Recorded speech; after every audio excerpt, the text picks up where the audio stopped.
अगर आप अपने मोबाइल या कंप्यूटर पर गेम खेलते हैं तो क्या आपने कभी सोचा है कि गेमिंग का सफर कैसे शुरू हुआ था। एक ऐसा सफर जो एक छोटी सी स्क्रीन पर सिंपल लाइन से शुरू हुआ था और आज ट्रिलियन डॉलर इंडस्ट्री बन गया है। कैसे एक साइंटिस्ट ने एक एक्सपेरिमेंट किया और इंटरटेनमेंट की दुनिया को हमेशा के लिए बदल कर रख दिया। दोस्तों, ये बात गेमिंग की दुनिया के असली हीरो विलियम हिगिनबॉथम से शुरू हुई थी और अब गेमिंग इंडस्ट्री इंटरटेनमेंट की दुनिया का एक लाजमी हिस्सा बन गया है। तो चलिए गेमिंग की दुनिया के कुछ मिस्टीरियस फैक्ट्स एक्सप्लोर करते हैं। 7 सितंबर 1958 में एक अमेरिकन साइंटिस्ट विलियम हिगिनबॉथम ने उस वक्त के कंप्यूटर पर एक ऐसी गेम बना डाली जो उस वक्त लोगों ने सोचा भी नहीं था और गेम का नाम था टेनिस फॉर टू। ये एक सिंपल गेम था जो एक ऑसिलोस्कोप स्क्रीन पर खेला जाता था। इस गेम में एक बॉल स्क्रीन के एक कोने से दूसरे कोने तक जाती थी, जैसे आप टेनिस बॉल खेलते हैं, और इसका कंट्रोल सिर्फ एक बटन से होता था। जरा सोचिए, उस जमाने में ना कोई प्लेस्टेशन था, ना एक्सबॉक्स था और ना ही हाई टेक कंप्यूटर था, लेकिन इसके बावजूद भी एक एक्सपेरिमेंट के तौर पर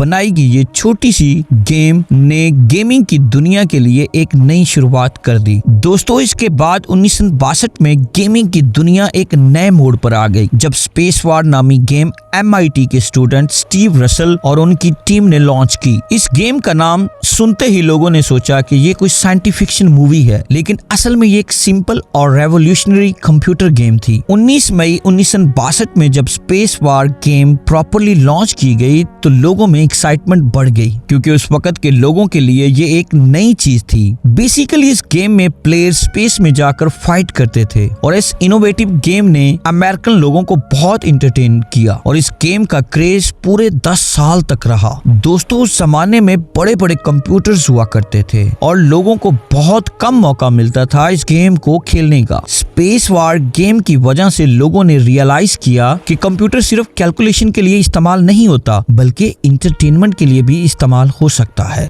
वक्त गुजरता गया और आखिरकार 1978 में यूके के रॉय ट्रेबशा और रिचर्ड बाटले ने एक ऑनलाइन गेम बना डाली जिसका नाम मड था। ये पहली मल्टीप्लेयर गेम थी जो सिर्फ लिखी हुई टेक्स्ट के जरिए चलती थी। प्लेयर्स इस गेम में एक वर्चुअल दुनिया में घुसकर मजीद एडवेंचर करते थे और एक दूसरे के साथ खेलते थे। दोस्तों, इसके बाद 1980 के दौर में जब इंटरनेट और पर्सनल कंप्यूटर्स आम हो गए तो लोग ऑनलाइन गेम्स खेलने लगे। 1990 की दिहाई में जब ब्रॉडबैंड इंटरनेट आया और नए कंसोल्स जैसे प्लेस्टेशन और एक्सबॉक्स प्रॉपरली लॉन्च हुए तो गेमिंग का अंदाज बिल्कुल बदल गया। अब लोग आसानी से मल्टीप्लेयर गेम्स ऑनलाइन खेल सकते थे और देखते ही देखते 90 का दौर गेमिंग का एक नया जमाना बन गया। गेम्स जैसे counter strike, world of Warcraft और हालो ने ऑनलाइन गेमिंग को दुनिया भर में बहुत पॉपुलैरिटी दी। इन गेम्स ने प्लेयर्स को एक दूसरे के साथ ऑनलाइन खेलने का मौका दिया और इस तरह ऑनलाइन गेमिंग का एक नया दौर शुरू हो गया। दोस्तों, आपको बताते चले, आज गेमिंग एक हॉबी से ज्यादा एक कैरियर और ट्रिलियन डॉलर इंडस्ट्री बन चुकी है। हर साल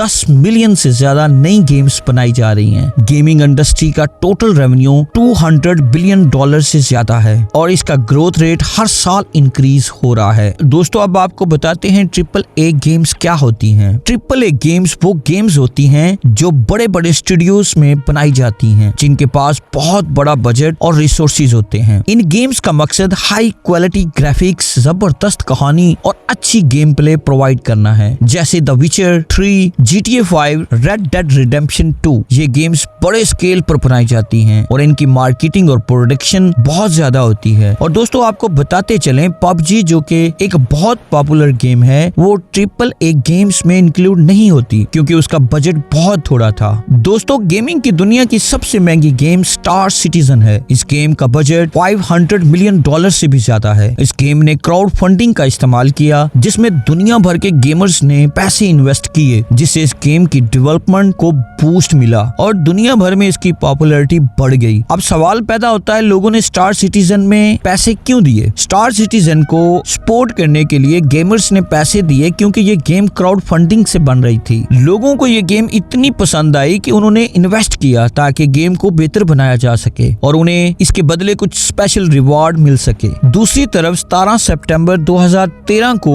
GTA 5 लॉन्च हुई। इस गेम ने अपने पहले दिन में ही $800 मिलियन कमा लिया और आज तक इसका टोटल रेवेन्यू $6 बिलियन से भी ज्यादा है। ये गेम गेमिंग इंडस्ट्री की सबसे ज्यादा कमाई करने वाली गेम है। दोस्तों, अब बात करते हैं दुनिया में सबसे ज्यादा खेली जाने वाली गेम्स के बारे में। दुनिया की सबसे ज्यादा खेली जाने वाली गेम्स में माइनक्राफ्ट, पबजी और फोर्टनाइट शामिल हैं। माइनक्राफ्ट जो मार्कस पर्सन ने बनाई थी, दुनिया भर में अपनी क्रिएटिविटी और एजुकेशनल वैल्यू की वजह से बहुत पॉपुलर है और इस गेम को अब तक 1 बिलियन से ज्यादा लोगों ने डाउनलोड किया हुआ है। दूसरे नंबर पर आती है पबजी। पबजी एक बहुत पॉपुलर गेम है जिसके डाउनलोड्स भी 1 बिलियन से ज्यादा हैं। ये गेम सिर्फ खेलने का मजा नहीं देती बल्कि कई गेमर्स को अपने कैरियर भी बनाने का मौका देती है। बहुत से लोग पबजी खेलकर यूट्यूब पर अपनी वीडियोस अपलोड करते हैं और बहुत सारा पैसा कमाते हैं। दोस्तों, गेमिंग ने न सिर्फ इंटरटेनमेंट का तरीका बदला बल्कि लोगों के बीच इंटरेक्शन और टीम वर्क को भी नया रंग दिया है। आजकल ई स्पोर्ट्स जहां प्रोफेशनल गेमर्स compete करते हैं, इतना पॉपुलर हो गया है कि ये ओलंपिक कंपटीशन 2028 में इसको शामिल करने पर गौर किया जा रहा है।